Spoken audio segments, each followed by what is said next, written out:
allemand, eh bien de tester certains joueurs ou pas en prévision du huitième de finale retour de Ligue des Champions. Écoutez-le. Je n'ai pas des idées 100%. J'ai des idées, mais toutes les choses sont disponibles pour les deux, pour Marco et Thomas. C'est possible qu'ils jouent parce que tactiquement, c'est un autre match contre Lyon et contre Dortmund. C'est pour moi pas vraiment possible de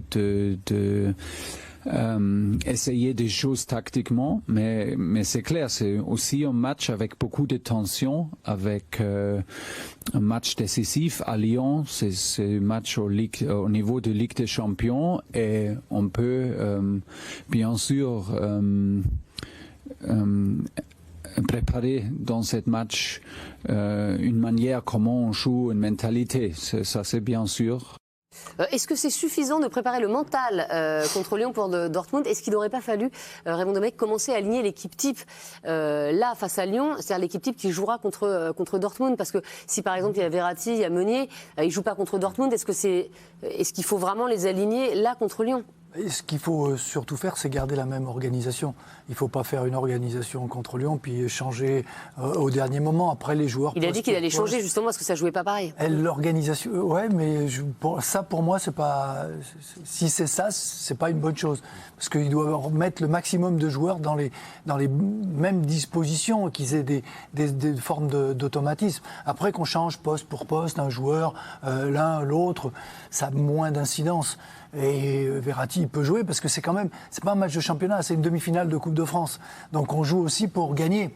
On ne joue pas juste un match pour faire tourner avant de se préparer. Il y a une échéance avec ce match-là. Et au niveau du... Thomas Tuchel n'a jamais remporté de coupe avec le Paris Saint-Germain. Oui, mais là, il est qu'en demi-finale en plus. Exactement, non, mais oui, c'est un match important aussi. C'est un match important. Donc, pour moi, l'essentiel, c'est de ne pas changer l'organisation. C'est s'il joue avec son système de Lyon, il doit le remettre le match après. Sinon, à ses risques et périls. Est-ce qu'on peut demander à vider le stade pour qu'il se prépare au huis clos ou pas? 3-4-3 ou Ah non, faut arrêter. 4-4-2. Non, on arrête tout. Pas de changement tactique. Thomas reste en 4-4-2. alors. Non, 4-4-2, c'est très bien. Je rejoins Raymond sur le fait qu'il faut des automatismes, notamment les deux qui vont jouer au milieu de terrain. Aucun intérêt à mettre Verratti sur ce match-là.